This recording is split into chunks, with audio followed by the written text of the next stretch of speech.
মানে এ তো দেখছি ঘরের শত্রু বিভীষণ আর কি। মানে যখনই পাসলা আমি দিতে গেলাম ভাই বোনের মধ্যে বাব্বারে তুল কালাম কাণ্ড লেগে গেছে। না বোন শখ করে একটা স্মার্ট ওয়াচ ফায়ার বোল্টের ঘড়ি অর্ডার দিয়েছিল, টাকাটা পেমেন্টও করা ছিল। যখন আমি পাসলা দিতে গেলাম বাব্বারে মানে ভাই নাচতে নাচতে চলে এলো দিদির পাসলা দেখতে, সাথে বাবা মা দুজনে এলো।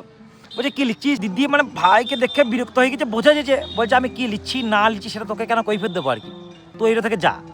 মানে কি বলবি আমি, আর ভাই বাবারে বিরাট ঠাট্টা, না দেখা যাবে না।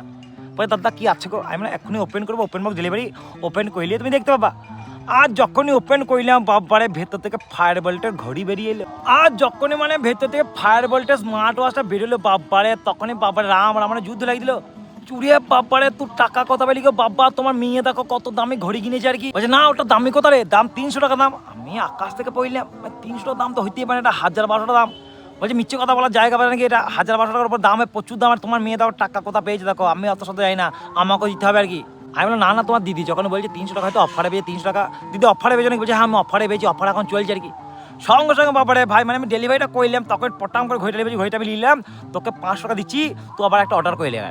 দিদি বলছে না তা কেন হবে, আমার ঘড়ি আমি নেবো, আমার ঘড়ি আমি দেবো না তোকে, তুই অর্ডার করে লেগা। বলছে না দেখো বাবা আমি 500 টাকা দিচ্ছি, তো বলিস না বাবা বাবা ভালো আমার বাবা বলছে না তুই ওকে কান্দায় জিজ্ঞাসা সব সময় কান্দায় আর কি, ঠিক আছে, আর তুই কিনে লাগা। একদিকে মা বলছে, মা হচ্ছে ছেলে সাপোর্ট, ঠিক আছে কি বলবো আমি, আমার বলার ভাষা যে মা বলছে না তোকে 200 টাকা এক্সট্রা দিচ্ছে আর কি, ঠিক আছে, তোকে কখন হাত খরচা আমার দেয় না ভাই, কাজ করে, ঠিক আছে।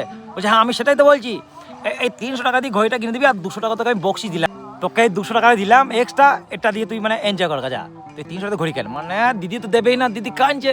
ভাই বলছে ব্যাপারটা বুঝতে পারছো, যে 50 টাকা 10 টাকা লোভ ছাড়তে পারে না, সে 200 টাকা ছেড়ে দিচ্ছে কেন, এইরকম ঘটনা আছে।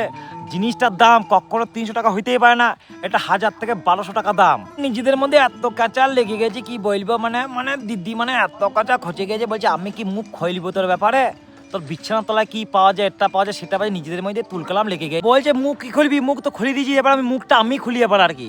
ওর টাকা কোথায় পেয়েছে, ওর বয়ফ্রেন্ড ওকে কিনে দিচ্ছে, কিংবা বাবা তোমার পকেট থেকে টাকা সরায়, তুমি যে টাকা পেছনে আমার যে দোষ দাও, আমি টাকা পাইলে টাকাই দিয়ে দিলে, কিংবা ওর বয়ফ্রেন্ড বাবার ওর বয়ফ্রেন্ড দেবে, নাহলে এত দামি ঘড়ি ওর টাকা পাবে কথা, মিথ্যে কথা বলছে 300 টাকা দামেরটা। মানে আমি কি বলবো, এটা আমার বলার ভাষা আছে। এবার বাবারে কি বলবো, মানে দিদি বলছে তাহলে মুখটা পুরোপুরি আমি খুলি, আমি তোমরা মুখ পরে খুলবা, এবার আমাকে বিদায় যায়। যত দোষ হয়ে গেছে আমার, যত দোষ হয়ে গেছে আমার, দিয়ে আমাকে বলছে তুমি এই রয়েছে ডেলিভারি দিলা, আমি বললাম ফোন ধরেছো বলে আমি এইটাতে এসেছি। আর এদিকে মেয়ের মা আমাকে বলছে হ্যাঁ তুমি সঠিক দামটা বলছো না, আমি কি বলবো, মানে মাঝখানে আমি কিছু ফ্যাসাদে পড়ে আর কি। আমি তোমাদের সাংসারিক ঝামেলা অশান্তি তোমরা নিজেরা মধ্যে মিটিয়ে লাও, ঠিক আছে, আমি কি বলবো।